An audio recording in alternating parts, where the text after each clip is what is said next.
नमस्कार विद्यार्थी मित्र, आपल्या सगळ्यांचं एचडी एक्झाममध्ये मी खूप खूप स्वागत करतो। विद्यार्थी मित्र, आज आपण तुम्हाला अत्यंत महत्त्वाची माहिती देत आहोत। राहिलेल्या पदाची परीक्षा होणार का, आचारसंहिता लागू झाली तर राज्य सरकार परीक्षा घेणार का, त्या संदर्भात आपल्याला एक महत्त्वाचा पुरावा सापडला आहे।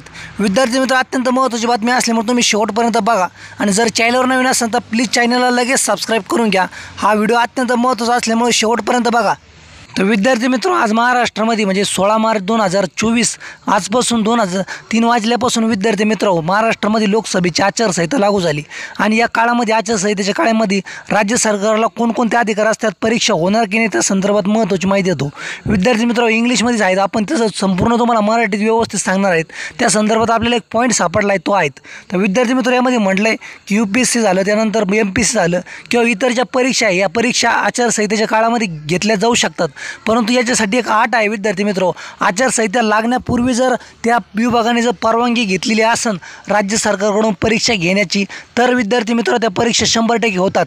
म्हणजे विद्यार्थी मित्र, आता आपले जे पद राहिले आहेत ज्यामध्ये आरोग्य सेवक, ग्रामसेवक आणि इतर जे पद आहे विद्यार्थी मित्र, तर त्या पदाची परीक्षेची जी परवानगी आहे ती विभागाने आता राज्य सरकारकडून म्हणजे निवडणुकीच्या आचारसंहिता लागण्यापूर्वी घेतली का नाही ही आपल्याला 100% खात्री माहिती नाही। त्यामुळे आपण सांगू शकत नाही विद्यार्थी मित्र नेमकं परीक्षा होणार की नाही होणार, कारण की यामध्ये स्पष्ट हे सांगितलं आहे की जर परवानगी असेल आचारसंहितेपूर्वी जर तुम्ही परीक्षेची परवानगी घेतली असेल तर 100% आचारसंहितेमध्ये त्या परीक्षा होणार, परंतु आचारसंहिता लागल्यापासून त्या दिवसापासून तुम्हाला नवीन परीक्षा घेण्यासाठी परवानगी भेटत नसती। तर त्या संदर्भामध्ये विद्यार्थी मित्र, कालच काही आपले विद्यार्थ्यांनी झेडपीच्या अधिकाऱ्यांसंग बैठक घेतली होती। त्यानंतर झेडपीने सांगितलं होतं की आम्ही पत्र पाठवून सर्व माहिती म्हणजे परवानगी मागतो निवडणुका आयोगाला की आम्हाला परवानगी देण्यात यावी।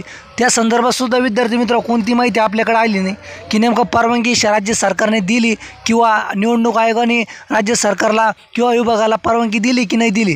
तर विद्यार्थी मित्र, आता यावर आपलं सगळ्यांचं लक्ष आहे की राज्य सरकारने आधी परवानगी काढली होती का या परीक्षेसंदर्भात। त्या संदर्भात जर माहिती मिळाली तर आपण त्यावर व्हिडिओ बनवू आणि जर राज्य सरकारने किंवा झेडपी विभागाने जर परवानगी घेतलेला असेल निवडणुकीच्या आधी भरती परीक्षा घेण्याची, तर 100% विद्यार्थी मित्र परीक्षा होणार आणि जर नसेल तर विद्यार्थी मित्र मग आता अवघड झालेलं आहे। तर विद्यार्थी मित्र, परीक्षा होणार की नाही होणार त्या संदर्भात आपण सर्व माहिती आणि अपडेट तुम्हाला विद्यार्थी मित्र देऊ।